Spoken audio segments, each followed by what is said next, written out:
It didn't take us long to know something was wrong when a door appeared behind the altar as Father O'Neill was giving his evening sermon. At first, I didn't see it because I was texting my boyfriend, but when I lost my cell signal, I glanced up, only to realize everyone was looking at the front of the church. That might not seem like such an odd thing in and of itself, but I mean everyone was looking. No old grannies were thumbing through their Bibles, no mothers were tending to their fussy children, and no distracted teens were staring at their phones. At least, not anymore. We all had our eyes locked on the gold-plated door that had appeared seemingly out of the blue. As a wave of shocked gasps rose and crashed against the priest standing behind his pulpit, the door slowly creaked open. It was dark inside, but for a single oval window off in the distance, I could barely make out if I tilted my head down and squinted hard enough. A hollow room where no room should have been. Father O'Neill turned his back to us and looked at the seemingly empty chamber as he whispered the rest of his sermon, as though he couldn't pause it. Or maybe he was saying a prayer. It was hard to hear over the chatter in the pews. As he took a few tentative steps towards the door, the building dimmed. One by one, starting from the very back of the church, the stained glass windows on either side of the nave abandoned their glow, not with the slow crawl of a setting sun, but with the swift motion of curtains being drawn. We were left bathed in candlelight and a very weak and distant glow coming from the back of the mysterious room. The church was abuzz with parishioners asking what was happening. Others were saying it was a miracle, and some hissing about it being the devil's work. My best friend Megan, sitting to my left, reached for my hand and squeezed it tightly. I squeezed back. The fear didn't truly seep its way in until someone tried to leave. We all turned our heads to look at him as he pushed and pulled the double doors repeatedly, with no success. "What the hell is going on? Who locked the doors?" he shouted. Father O'Neill returned to his pulpit, leaned close to the microphone, and spoke over the sound of Mr. Morrison assaulting the door like a battering ram. "Do not be afraid. When God closes a door," he motioned for the entrance and then waved his hand to the new room, "he opens a window." A little on the nose. I never thought that saying was meant to be taken so literally. Still, it was enough to calm us down. In our church, Father O'Neill was the ultimate figure of authority, and if he wasn't worried, then neither should we. Mr. Morrison returned to his seat as we all turned our attention to the altar, waiting for an explanation. Even though I'd seen the same genuine look of disbelief in Father O'Neill's eyes as I'd seen in everyone else's when he noticed the gold door, I wanted to believe he had something to do with it, that it was all part of the plan. He cleared his throat and spoke again. "This is a test of faith. Do you trust the Lord to lead you to safety? He is showing us the way. Who will be the first to walk the righteous path?" Mr. Parker stood up. "I will." The priest smiled and welcomed him with open arms. "Jonathan Parker, you agree to lead the way through God's window?" Mr. Parker nodded, then chuckled lightly. "The game's about to start. I really need to get home," he joked. "If that's the exit, then I'm all for it." We all laughed, even Father O'Neill. He put a hand on Mr. Parker's back and escorted him to the door. Even from the distance, and in the dim lighting, I could see a bead of sweat rolling down the side of the priest's face. I could read a hint of worry in his body language. Mr. Parker knocked on the golden door frame, smiled, waved, and walked through the threshold, looking every bit as confident as the day he'd sold my parents their new truck. The door suddenly slammed shut behind him. It was quiet for a moment before Mr. Parker shouted, "No! Get me out! Get me out!" We could hear him thrashing against the door wildly. It rattled but didn't give way. "No! No! No!" His words devolved into a guttural scream that hung in the air, as though suspended in time. I didn't think it was possible to scream for that long without stopping to take a breath. I felt my body seizing with terror. What was happening to Mr. Parker? There was a loud roar, like that of a tiger, before the screams finally stopped. The door swung open, painfully slow, as we waited to see what had happened. Mr. Parker was gone. That's when the panic started. That's when everyone went running for the exit, myself included. The doors were locked, we knew that already. But we kept trying to force them open. After all, what could two simple wooden doors do against the strength of a fleeing mob? As it turns out, they could stay as stubbornly sturdy as a brick wall. I gave up quickly and backed away, finding Megan in the crowd. I tried to shake the fear out of my bones as I pulled her aside. "Let's call for help. You got your phone?" I asked. She nodded and pulled it out, her face twisted in a frown. "No service." "Me neither." Everyone, please calm down," said Father O'Neill. This time, it took a bit more than a few words from Father O'Neill to quell the crowd. It took the church itself. The church that suddenly, and without explanation, began to tremble as though from an earthquake. A roar emerged from the back of the mysterious room, a roar that I could have sworn sounded like something speaking. More. Everyone stopped screaming, stopped trying to run away, stopped everything. We were paralyzed with fear, but Father O'Neill wasn't going to let the opportunity to preach pass him by. "God is angry with us," he said as he held the pulpit in a vice-like grip. "Mr. Parker was not a righteous man. We're being punished for allowing filth into our midst. This," he motioned to the room, "is our chance to purge away the unrighteous and the unworthy." I'd seen movies where people turn on one another. I never thought it could happen, especially not this quickly. But sure enough, as soon as Father O'Neill spoke, we were all too eager to throw one another to the wolves. Camille Antonia was the first one to speak. She'd been dealing with the threat of a divorce for half a year now. We all knew it was coming. We'd all seen her husband dining with his office assistant around town. Her voice was bitter and full of venom. "I caught my so-called husband in our marriage bed with another woman last week. If God is angry at anyone here, it'd be with him." That was enough to incite the mob. Mr. Antonio was dragged to the altar. Father O'Neill looked at him disappointedly. "Is this true?" Mr. Antonio huffed. "I'm sorry, son. May God have mercy on your soul." Father O'Neill pushed Mr. Antonio into the room. The door snapped shut violently before he even had a chance to stagger back.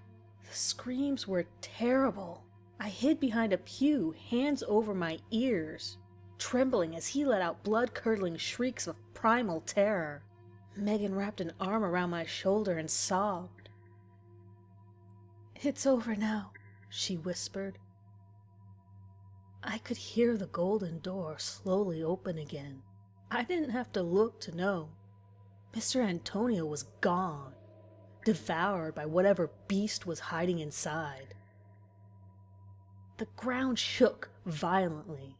This time, dust came raining down from the vaulted ceiling. More. "And there's the home-wrecking bitch, right for the picking," said Camille. I could hear their footsteps as Mr. Antonio's assistant tried to run away. I heard her screams as they brought her to the altar. I think Father O'Neill spoke to her, maybe even offered her words of comfort before I heard the door slamming again. I looked up. only to see Camille watching with delight as the assistant screamed in sheer terror. The smug grin on her face was hardly righteous. And so it went. One after the other, anyone who'd ever been wronged by another parishioner called them out. Megan and I hid, just praying it would end. But each time someone disappeared through the door, the thing in the room demanded another sacrifice. I'd lost count of how many had been fed to it, and who was complaining about what when suddenly I felt a tug on my arm. It was Megan, clinging to me for dear life as old man Terrence started pulling her away. "Whore," he hissed. She cried and shook her head. I didn't even know what happened or who accused her of what. She was forced to let go of me. When I stood up and tried to grab her, someone pulled me away. "Whore! Slut! Whore!" they shouted as they pulled her towards the altar. She was tossed in front of Father O'Neill, who shook his head disapprovingly. "You're charged of having sexual intercourse outside of the bonds of marriage. How do you plead?" When had this happened? When had it turned into a mockery of a court? "No, no, no, please just let me go," begged Megan as she choked back tears. She looked desperate. I was desperate to help her. I wanted to do something, to say something to save her, but there was nothing I could do or say to quell the angry mob. No one was listening to me or to her. They were ready to throw her into the belly of the beast. Father O'Neill tisked and motioned for her captor to stand her up. "I'm sorry, but you've been found guilty." He was interrupted by Megan screaming, "She had an abortion!" Her trembling arm was outstretched towards me. My heart sunk. "Last semester, she had me drive her to the clinic," she continued. That was supposed to be our little secret. I told her in confidence. I made her promise she'd never tell a soul. I guess when your life is at stake, you stop caring about keeping your friends' dirty little secrets. The mob parted like the Red Sea, forming a clear path to me. Someone grabbed me by the hair and pulled me down the aisle of watchers. I felt naked and ashamed, but mostly terrified. They'd begun to call me a whore, and it was just a matter of time before they locked me in the room to be eaten like the others. I remember, as they pulled me towards the altar, looking up at the vaulted ceiling. I remember thinking how the many arches made it look like a rib cage. That was my last thought before they tossed me in front of Father O'Neill, the man who'd baptized me, the man I looked up to for guidance, the man who was now sentencing me to death in front of the watchful eyes of his parishioners. I looked to the pews as he pushed me into the room. If I had any hopes that Megan would show remorse, and at least mouth, "I'm sorry" to me, then I'd be disappointed, because her head was downcast and stayed that way as the door shut in my face. I slammed my arms against it, but I knew there was no point in fighting. If Mr. Parker hadn't been able to get free, how could a scrawny little thing like me manage it? Still, I screamed, cried, begged, and prayed for the door to open. Then I felt a breath of air against the back of my neck. The monster, whatever it was about to eat me. I just knew it. I closed my eyes and turned slowly, trembling with the combined fear of every frightening moment I'd experienced in my life. All the times I saw a shadow down the hall, or heard a noise under my bed. Every stomach-dropping moment I narrowly avoided getting run over by a car. All those moments flooded back into me in a single flush of terror. Then, as I opened my eyes, I saw it. Not a monster, but the single, distant source of light that had been coming from the room. The window. It was beautiful. An oval shape with all the colors of the rainbow, and some I'd never seen before and couldn't even describe. At first, I thought it was a stained glass window, a stunning one at that. It was split into a million intricate little pieces like a kaleidoscope. On either side of the colorful circular shape at the center of the oval were slivers of more shades of white than in the paint section of a hardware store. I felt entranced and strangely at peace as I basked in the beautiful warm glow it emitted. But then, the colorful circular shape inside the oval moved. I realized I was wrong. It wasn't a window. It was an eye. A giant eye scrutinizing me from high above, leering at me as though burrowing into my very soul and judging every action I'd ever taken in my life. With a loud rumble, the eye closed. The ground began to shake. I became aware of my own screams, which hadn't stopped since I entered the room, even as I was entranced by the eye. I could feel the walls pushing towards me. The room was getting smaller. I screamed until my throat ached, and then I screamed more. I screamed until it was impossible to scream, until the cement walls constricted my chest so much that my lungs couldn't expand even a millimeter. A mix of dust and chunks of gravel fell into my mouth, leaving me with the texture of grainy sand on my tongue.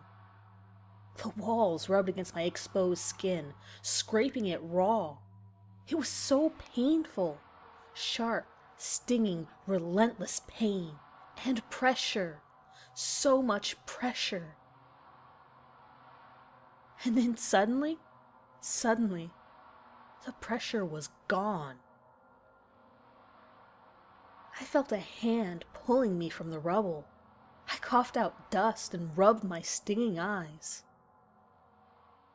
A firefighter carried me to the side of the road, where I saw Mr. Parker, Mr. Antonio, his assistant, and a few others I recognized from the church.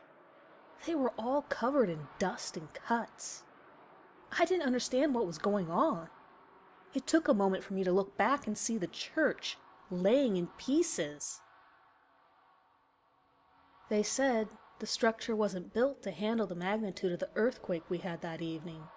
They said the church collapsed, burying almost every soul in it, aside from mine and the others I joined on the side of the road that night.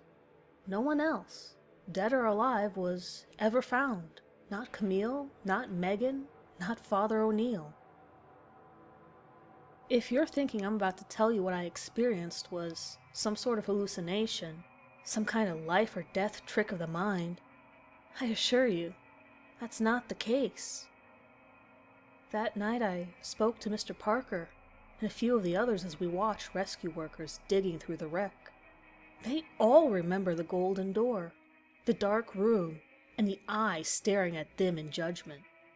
It was real. You know the sad thing about this? I can't stop crying. I can't stop waking up at night in a cold sweat. Not because I keep thinking about everyone that died. Not because I keep reliving the trauma of that night. Not because I'll never have the chance to forgive Megan. But because there's one thing I might never know for sure.